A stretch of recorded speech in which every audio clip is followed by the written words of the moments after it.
Hello, it's Nell 3D here for another subtraction session. I'm really excited to be with Santi Jaramillo today, who it's a part two of a conversation from about 5 years ago, and there's a lot new to share. So, Santi, welcome. Thank you, Nell. Great to be here. Yeah. And we're gonna let your life speak for itself. There's a fabulous resume and titles and all of that, but I want to just kind of share you for who you are and people can dig into all the official stuff later. Um, but where I want to start, so we did an interview and had a conversation a little more than 5 years ago.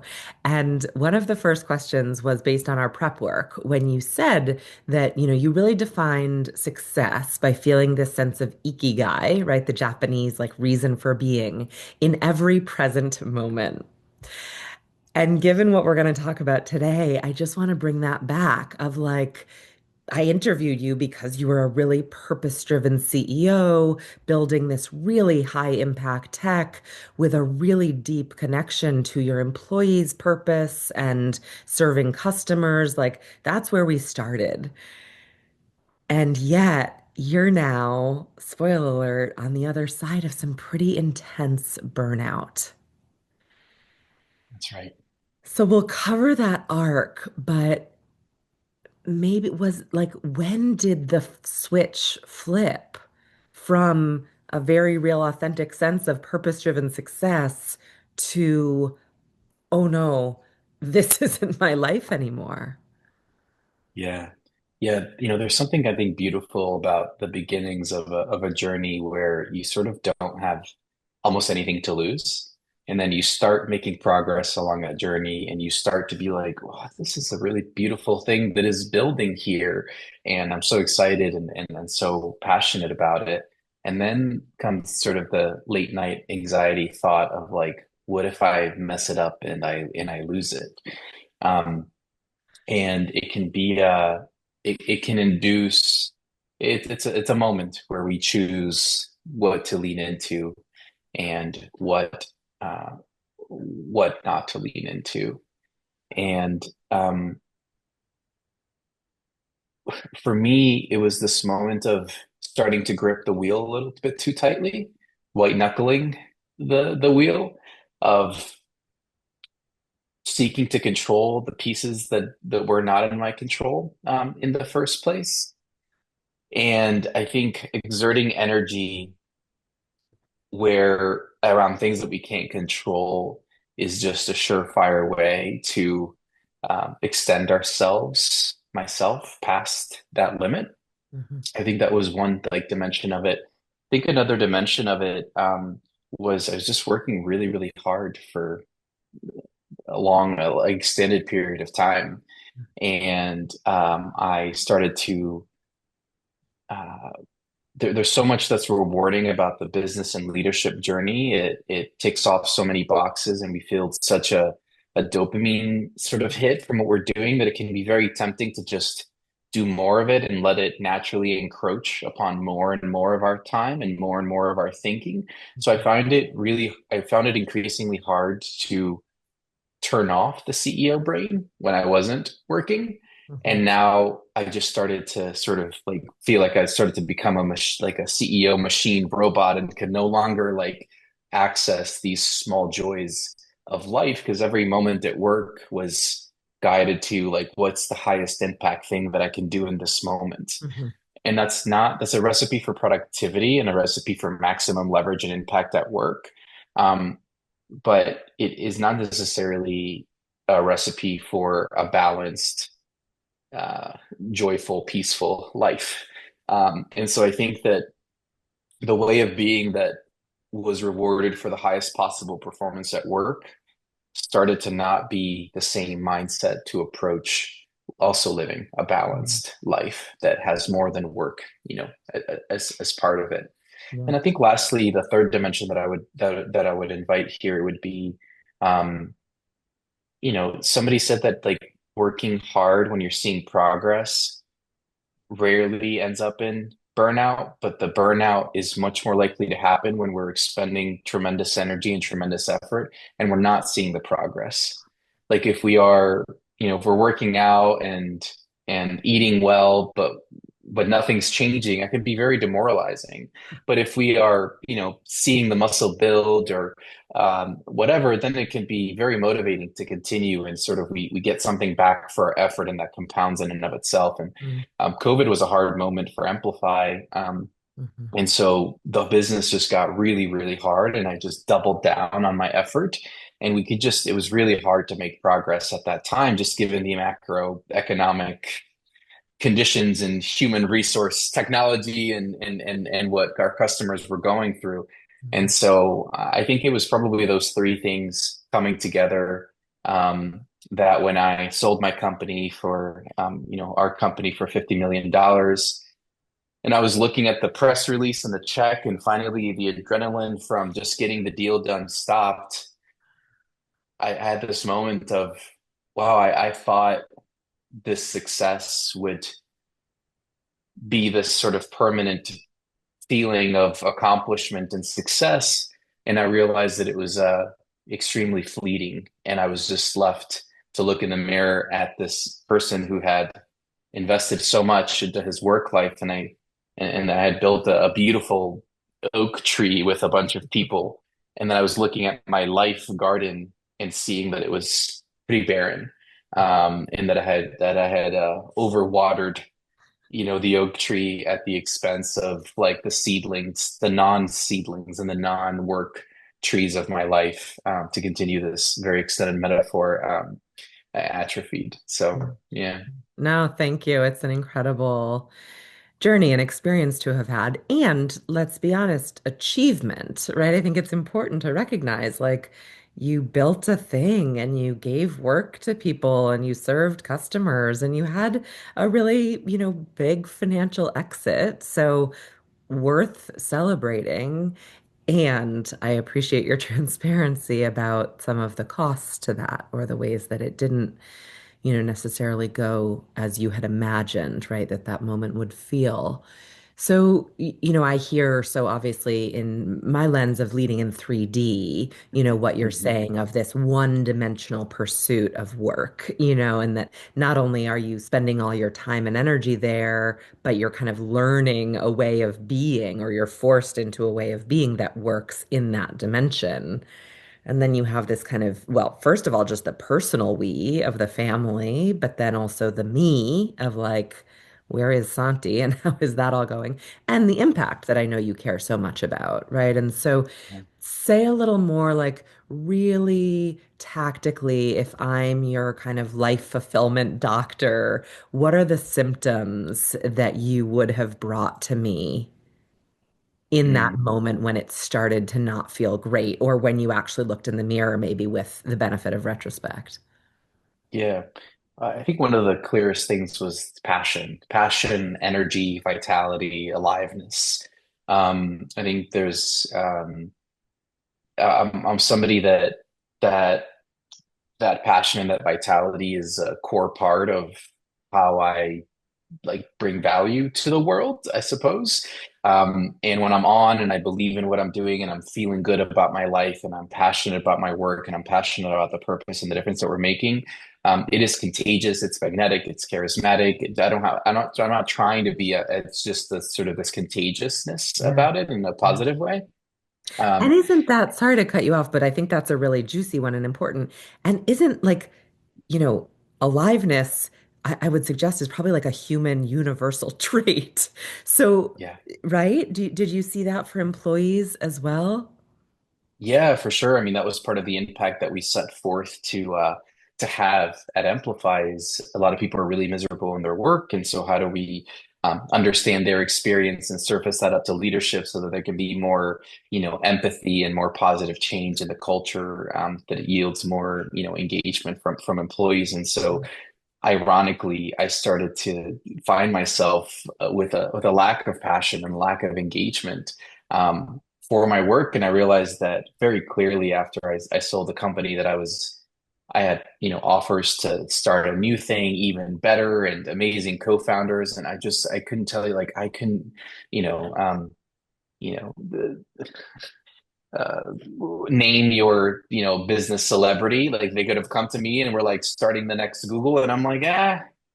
I just Ah, don't care. I just don't care right now. And so I think that was a very strange moment for me from like deeply caring about that sort of thing to just needing to return to myself. And instead of expending energy outward, just point it inward for me to be able to, you know, I needed a moment to, really be able to yeah. stop what I was doing and plant some seeds and do some drops of releasing some habits and some old ways of being so that I could Right. um, emerge in a new season with more vitality and passion. Was it you say it was kind of shocking. I mean, was it a bit scary to lose your aliveness? It was, yeah.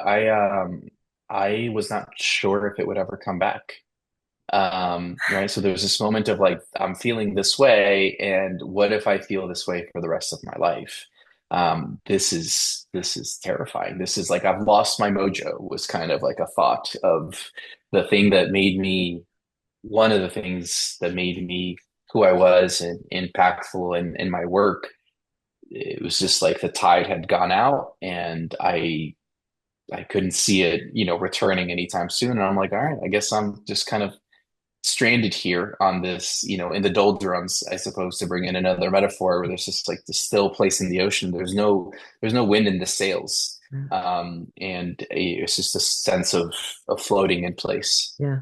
So I cut you off on a part that is, I think, important and helpful because, again, you're not alone in either that sense of aliveness that as humans we're born with, or then in the losing of it and the scariness of where it has gone or when it might come back. So give us some of the other, I mean, the loss of aliveness or passion headline. What else physically or in relationships or, give us some of some of that color of what you were seeing in yourself.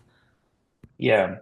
I think there was a sense of like cerebralness about it. Like I think Mhm. that we, as humans are sort of obviously a physical body and a mind, a brain, and something that's like a spirit soul thing, not to get too spiritual, but just something else that's beyond sort of the mind and the brain and beyond the physical body.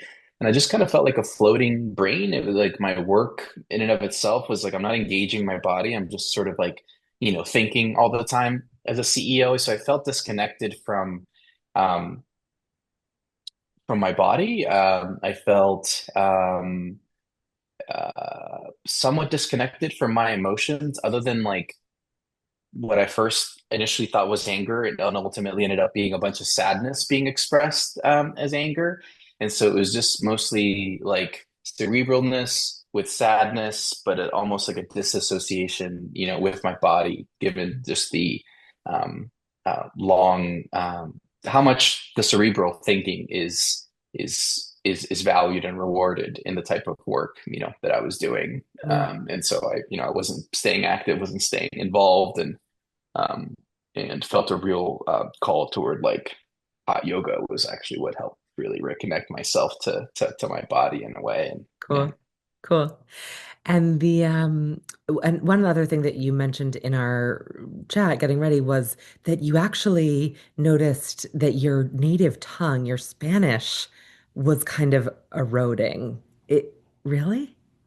yeah. So I came to the States when I was 10 years old, so definitely old enough to remember and to feel Colombian in some sense. Yeah. And in the US, I didn't quite feel American, right? So there's this sense of sort of don't belong quite there because I'm pretty American for Colombians, and I'm pretty not, I guess, suppose American for some, Americans or whatever. And so I would just remember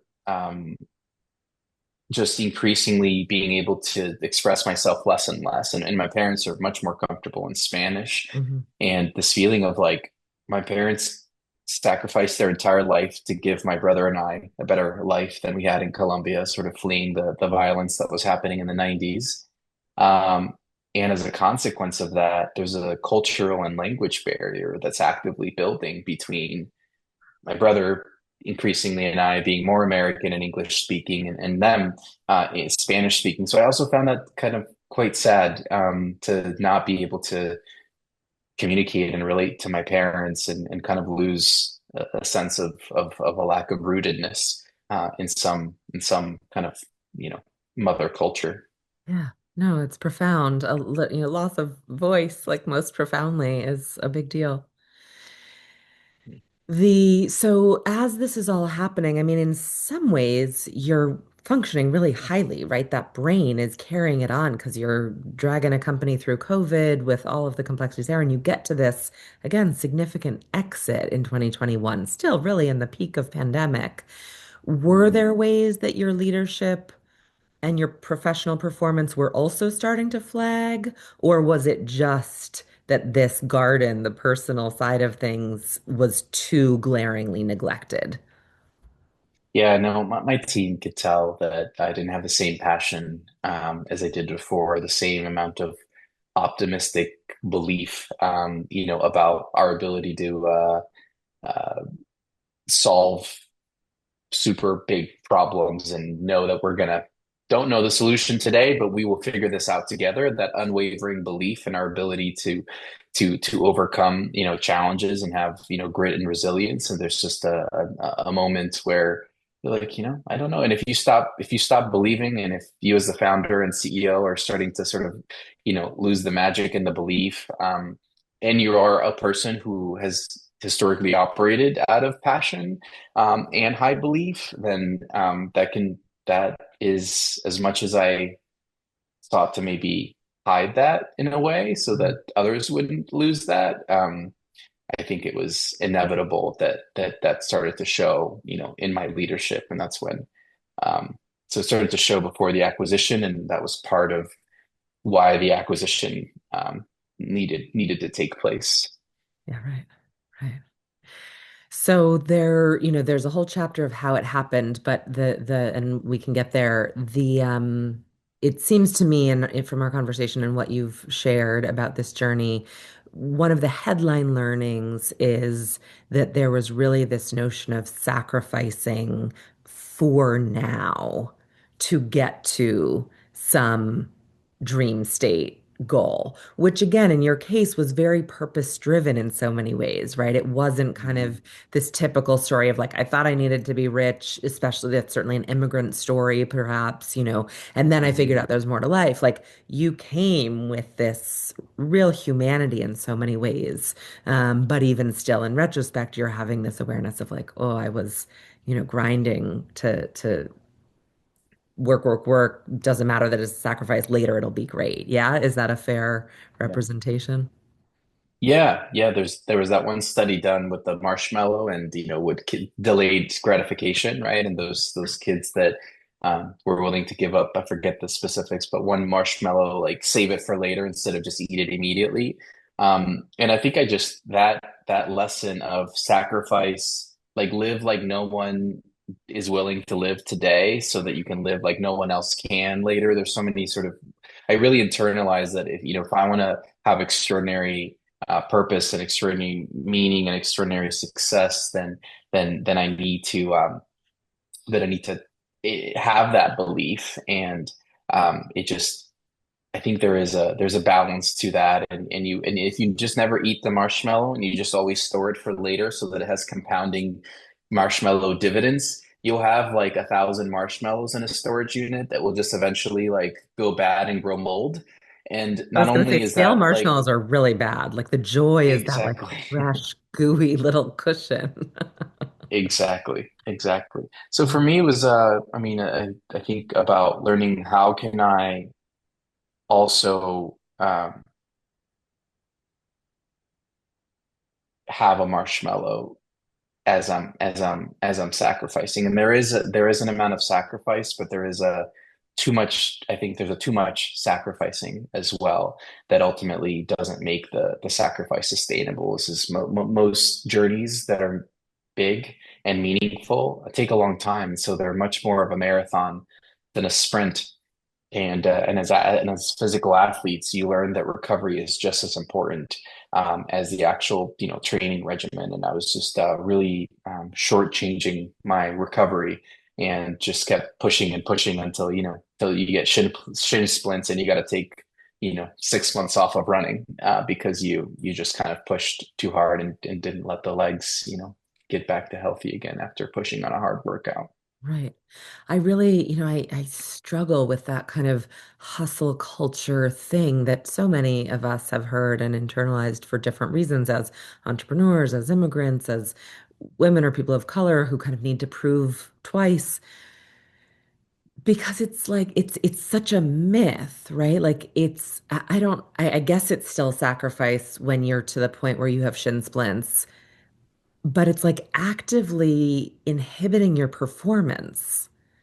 Yeah, So like it's sacrifice towards service. Of course, those of us who are ambitious, who want to have impact, there are gonna be things that are hard, right? Emotionally or physically or whatever. I don't think no one that I work with is scared of a bit of hard work. And we have this like mythological label that way outlasts strategic or wise or intentional sacrifice and just becomes like dumb, honestly. yeah, Right? sure. Yeah, yeah. No, it's true. I'm curious about why we do that. Maybe it's like if this is a good thing, then let's just have more of a thing. And so maybe a little bit of that. There's a sense of maybe control that Mhm. happens around striving, and that we at least feel like we're more in control. And there's a sort of a deeper thing there of like having peace and joy, even in uncertainty and Mhm. not knowing, and allowing ourselves to rest, Mhm. even if the business is in a scary place and it really benefits from another hour of work.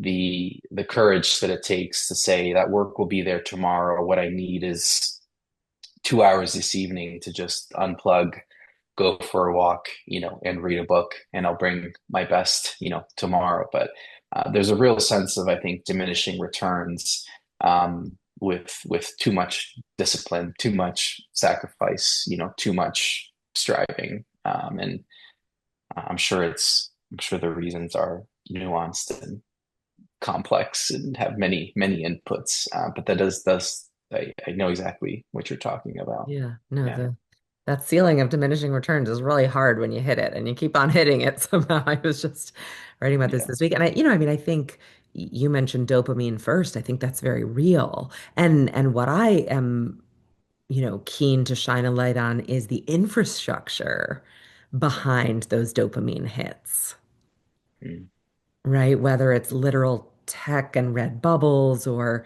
the mm, feed or the investor, VC complex that you were wrapped up in of insane growth so that 99 companies can go to zero, you've got to get to a billion. Like, mm, couldn't we all just do pretty good? Wouldn't that create mm. actually a better portfolio and less pressure? Yeah, So I think yeah, I think that's the piece that's important is like I don't think it's that mysterious, right? It's inertia, but then there's yeah, this system of grades and gold yeah, stars and the right college and a bigger raise and more employees and that has this very real infrastructure of dollars, of engineers, of behavioral psychologists, and so, yeah, of course, we fall victim to that. yeah, yeah. These systems around us are meaningfully impact our local environment. Yeah. Yeah. Yeah. So you broke free. Congratulations. We want to Mm, get to that thank part as you. well. Say a little bit about the ingredients of that transformation. Yeah, so I think the first thing that was clear for me was I just needed to stop.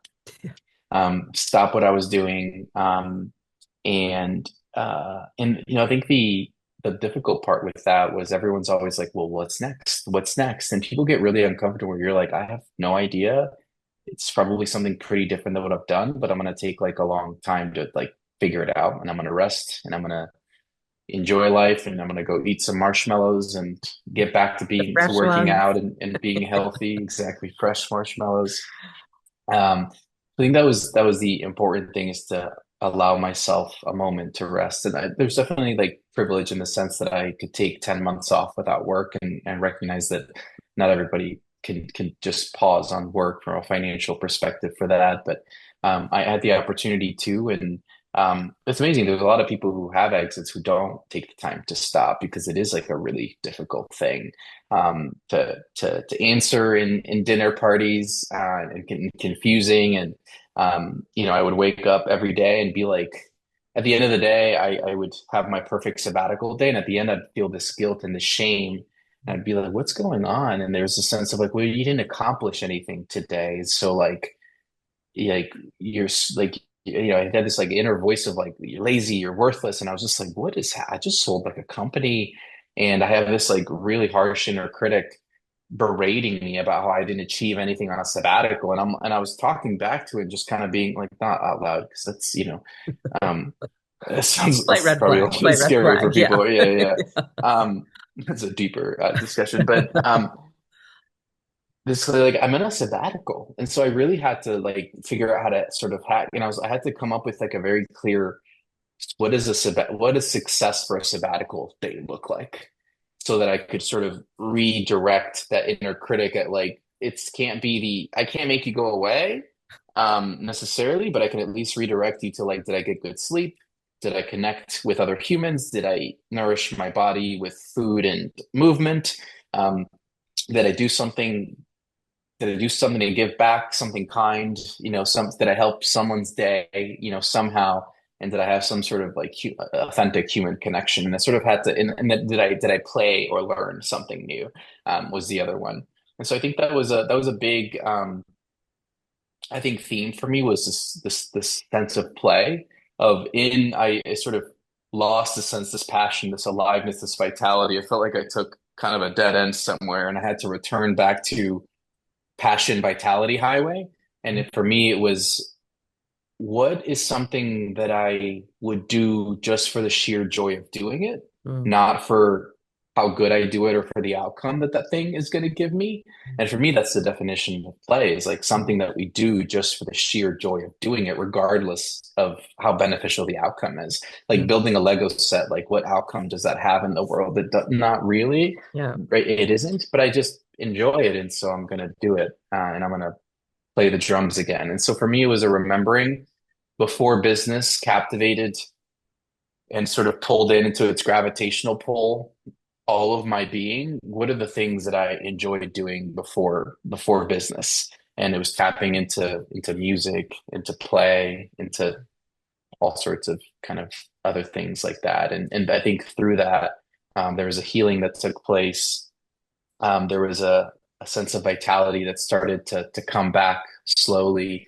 Um, uh, a sense of changing the place that I was in and not being in the same house in the same city where I was, but increasingly spending more time in Colombia to reconnect with my roots and practice my language, Yeah. um, and um, and really be thoughtful about what does the right work-life mix look like for the next season. Yeah, which you've done quite intentionally. So I'm curious. I mean, we'll leave the next chapter of the story to be shared as it evolves. But for now, where you're at, you've built a company in a very different way. What are some of the highlights of this way? Yeah. So I think the biggest thing is I did a lot of reflection around who I was and in what was my zone of genius is Mhm. one way to put it, or who am I really? And I realized that I am much more the visionary, the almost like an artist in residence in terms of the business model and the service offering and the value proposition. I am not the consistent organized, detailed day-to-day operator who loves one-on-ones and prioritizing people's like delegate, and I did that for many years. And so I think for me it was I'm going to start off this journey with a co-founder partner that is exactly sort of the opposite of who I am and gets joy from keeping the trains running on time and managing the team. And I was like, I don't want to manage anybody, not a single person. I mean, I'm great with uh, people and I love coaching conversations, but I don't want to manage people. I don't want to do day-to-day stuff. I want to do vision. I want to be in front of clients. I want to be doing speaking. I want to be an external outside CEO, and I need an inside sort of internal operator, integrator, CEO to start off Yeah. with. And I think I was just embarrassed to admit that that's who I was. And I felt this pressure to be both. And I think trying to be somebody who I was not, I could be good at it with a tremendous amount of energy investment, but it doesn't take me any energy to be a great outside CEO. It flows naturally. Yeah. So I think that was But the that was first thing is, embarrassing to you. Say more. How did you get to that? I think it was just, I mean, I think part of it was investors, just, um, I think I remember having a conversation with like, I really want to hire a COO or a chief or a senior chief of staff. And they were like, no, don't do it. This is a bad idea. You need to like have a firm hold of the reins of the company. And I was a first time founder. And so I was just like, I guess you guys must know better. I'll just kind of follow your advice. But every year I'd be like, what if we hired a COO? Because I could go do these other things if I was freed up to do that, and they could do these things. I just didn't have, and I see with my coaching practice of the last few years, I definitely see that a lot with first time founders that they have a strong hunch that something is right, but then more experienced voices tell them that that's not right, and they don't have enough conviction about their hunch to really push it through. And I definitely, wish that I had would have like listened to that hunch and leaned in earlier, but definitely felt that pressure to be, um, both sides of things, which are very two different opposites that I think is very hard to find in really like one person. Totally. Totally. Well, so So much more. Go ahead. yeah, so I think starting with a co-CEO Right. from the jump. His name is Randy Stocklin. He's an Inc. 5,000 exited entrepreneur, and it's just I'm sure we test the opposite on every personality sort of work orientation test, but we still communicate well and everything, and so it's fantastic partnership. He runs day-to-day operations.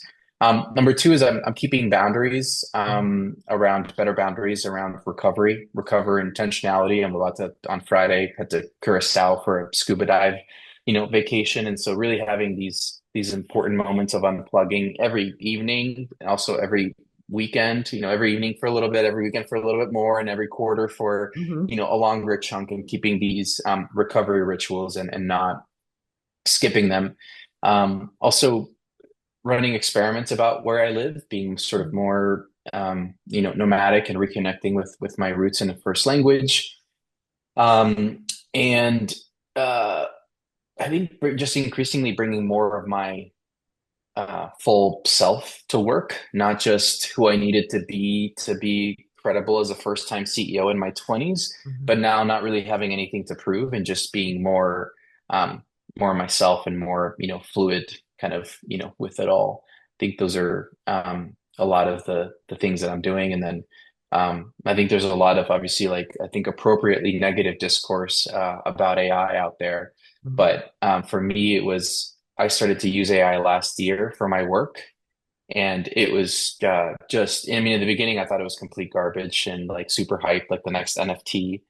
And then it started to do some stuff for me that I'm like, this is like incredible. And I started to cut off 10, 20%. Because at this point, I was just an executive coach. So I didn't have a team. And I say just like, just didn't have a big team to do Yeah. stuff for me. And so I started to hand off at first 5 hours, then 10, then 15, then 20 hours as I got more skilled at knowing how to use AI and the right tools.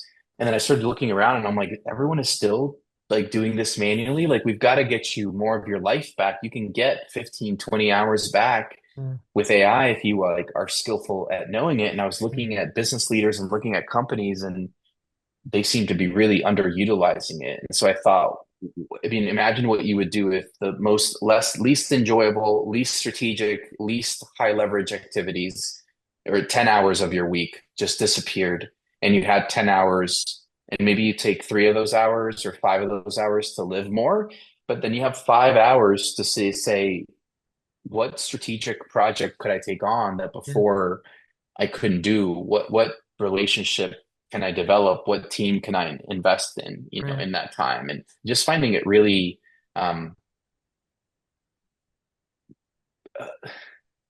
interesting on how difficult it is for most people like the technology is there, but for most people, they know that it's there. They know that they could be using it more, but they have a real like psychological Mm, resistance mm, to really diving deep into figuring out how they can use this thing mm, skillfully. mhm, Because I think it's literally like it's like working from paper to digital. Like that took mhm. 10 years and we had some time to do that. Now we're going from digital to sort of like an AI first way of working, but it's happening in like 12 months instead of like 12 Right. years. Yeah. And people are really overwhelmed by it and equally afraid to get left behind. Yeah. And they feel guilty that they're not more. And then but then they just revert back to doing the task the Yeah. old way and starting up on like a blank Google Doc or a blank Word doc. And that's the old way of doing things. There's a new way in which we very much bring our humanity and creativity to it, but we can use a transcript to give Turbocharge us an it. outline, you Right. know? Right. Yeah. Totally. No, I think it's really interesting, and I think, I mean, what's coming to me as you say all this is um, that there's this parallel actually between the adoption of subtraction as an alternate technology, right? We've been wired to add and do more and do more. And we know that there are only 24 hours in a day, and we know we're exhausted and burning out and not functioning well, if we're being honest. And yet, we don't, I didn't invent subtraction. I would like to think that I'm popularizing it, but it's been out there for as long as we've done math, and yet we don't do it. And I feel like there's almost a similarity. I'm curious, maybe in closing, just before this, you said something about, before you really felt like you had to prove yourself, whereas now you can show up as your full, true self. And on one hand, it's the journey of life to some extent, right? Of course, we earn our stripes because we're getting wisdom and we're learning and we're proving ourselves, right? I think there's an organic humanity to that that's always that should be true. And it's costing us something to keep this notion of I have to prove myself because I think that's probably behind some of the AI resistance, right? It's like, no, I have to Mhm. do it. Like I'm cheating if I'm using Yeah. this tool, and then what control or what worth do I have? Yeah. Yeah. Do you see any unwind to that? Yeah, yeah, for sure.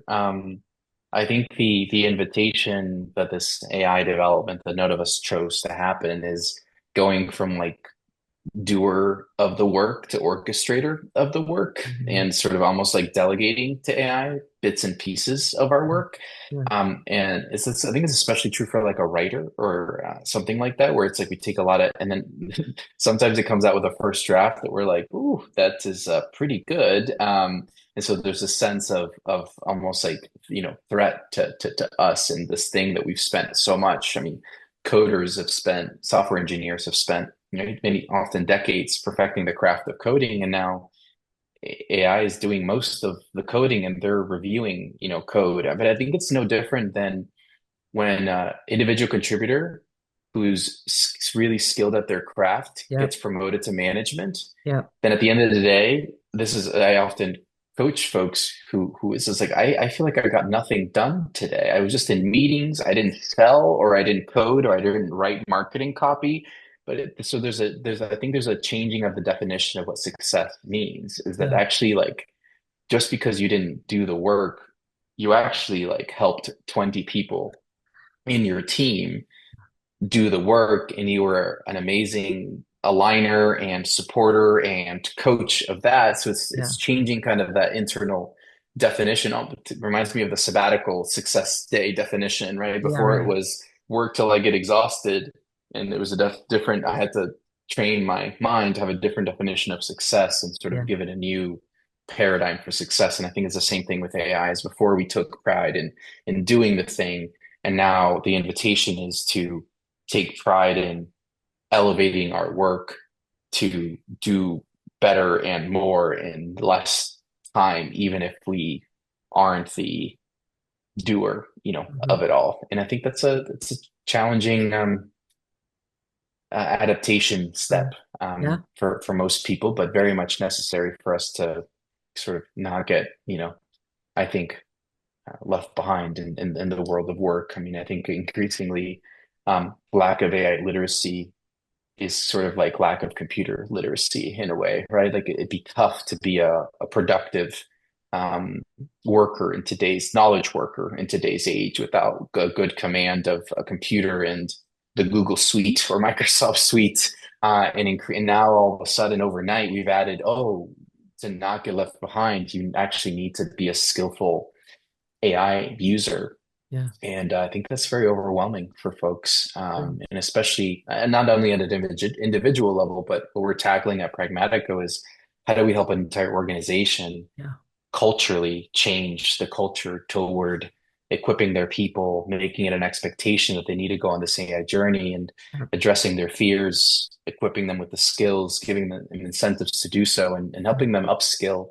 Because if not, I mean, one last story, and this is what made me go into Pragmatico is my mom was really struggling with her is that she had an administrative session administrative assistant for a US based accounting firm. Mhm. Her English is not perfect, and so she was making spelling grammar mistakes in emails, and she was at risk of getting fired. And I said, "Hey, mom, like translation with ChatGPT is actually really good. You should try it." And at first, she's like, "What is ChatGPT, and how do I use it, and how do I log in?" So I did the, walk my mother slowly, sort of through how to use it. Two months later, she is just a ChatGPT power user and is writing perfect email in English. And so for me, I was like, my mom like got to thrive in her work and stopped beating herself up at night because she made these mistakes. Now she's like confident in her work because she has a tool that has all like nothing in her change other than her ability to use this tool. And now she's keeping up and now she's exceeding expectations. And I think that there's a lot of individuals and a lot of organizations out there that if they don't harness the right tools, they're going to get left behind and suffer through it. And so it's how do we like equip we can argue whether or not AI should exist, whether or not it's going to be good for the world. And the reality is though, most workers need to embrace it to be to stay to keep up Yeah. and stay ahead. And not only that, but also give them some time back so they can also live and eat some marshmallows along the way.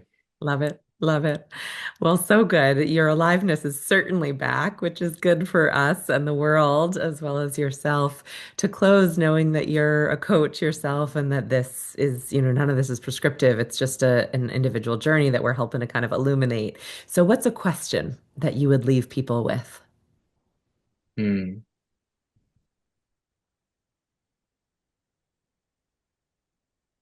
Yeah, I guess when you look at your past day, week, month, year, what are the things that make you come alive, that Mm. fill you with aliveness? And what's a way to lean in more into that, or what's getting in the way of you having more access to that? Best quote on the planet, Howard Thurman, right? Don't ask what the world needs. Ask what makes you come alive and do that because what the world needs, especially right now, is my parenthetical addition, is people who've come alive because, you know, we need coders, we need AI guides, we need administrative assistants, we need bakers and flower planters and oak tree fertilizers. We need all of it. So Yeah, just figure out your aliveness and go do it. yeah, absolutely. I think the more alive we are, the more human in ourselves we are, and that's, I think, in an increasingly digital world, we need to be more human. Bingo. Santi, such a pleasure. Thank you so much for sharing all the journey, highs and lows, and good luck with what you're doing. Thank you now. Thanks for the opportunity.